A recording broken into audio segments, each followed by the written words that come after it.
প্রিয় দর্শক, আসসালামু আলাইকুম ওয়া রাহমাতুল্লাহি ওয়া বারাকাতুহু। সুপ্রিয় দর্শক, একদিনই ভাই আমাদের মাঝে প্রশ্ন করেছেন এবং উনি জানতে চেয়েছেন যে মুহতারাম শায়েখ, আমি জানি যে মাসিক অবস্থায় সহবাস করা হারাম, কিন্তু স্ত্রীর দেহের অন্যান্য জায়গায় বীর্যপাত করা যায় কি না এই সম্পর্কে আমি বিস্তারিত জানতে চাই। যদি আমাকে জানাতেন তাহলে অনেক উপকার হতো। তো ধন্যবাদ প্রিয় দিনী ভাই, আপনি অত্যন্ত গুরুত্বপূর্ণ একটি প্রশ্ন করেছেন আমাদের মাঝে। আমরা ইনশাল্লাহ আপনার প্রশ্নটি যথার্থ উত্তর দেব, তো ভিডিওটি না টেনে সম্পূর্ণ দেখুন। প্রিয় দর্শক, এই বিষয় সম্পর্কে আল্লাহ তাআলা বলে, লোকেরা তোমাকে রাজস্রাব সম্পর্কে জিজ্ঞেস করে, তুমি বলো তা অসুচি। সুতরাং তোমরা রাজস্রাবকালে স্ত্রী সঙ্গম বর্জন করো এবং যতদিন না তারা পবিত্র হয় সহবাসের জন্য তাদের নিকটবর্তী হইও না।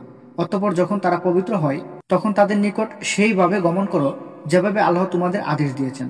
নিশ্চয় আল্লাহ ক্ষমা পাত্রীগণকে এবং যারা পবিত্র থাকে তাদেরকে পছন্দ করেন।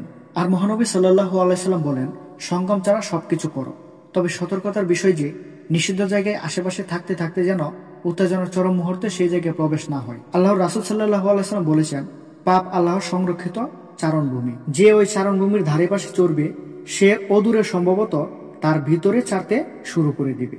তাই অবশ্যই এই অবস্থায় স্ত্রীগমন থেকে সবারই বিরত থাকা উচিত, কারণ কারোরই তখন কন্ট্রোল থাকে না। তাই এই অবস্থায় বর্জন করবেন। স্ত্রীর মাসিক ভালো হলে তারপর তার সাথে সহবাস করবেন। তো প্রিয় দর্শক, আশা করছি আপনাদেরকে বুঝাতে পেরেছি। ভিডিওটি ভালো লাগলে অবশ্যই একটি লাইক করবেন, আমাদের চ্যানেলে নতুন হয়ে থাকলে অবশ্যই সাবস্ক্রাইব করবেন। আসসালামু আলাইকুম। আল্লাহ।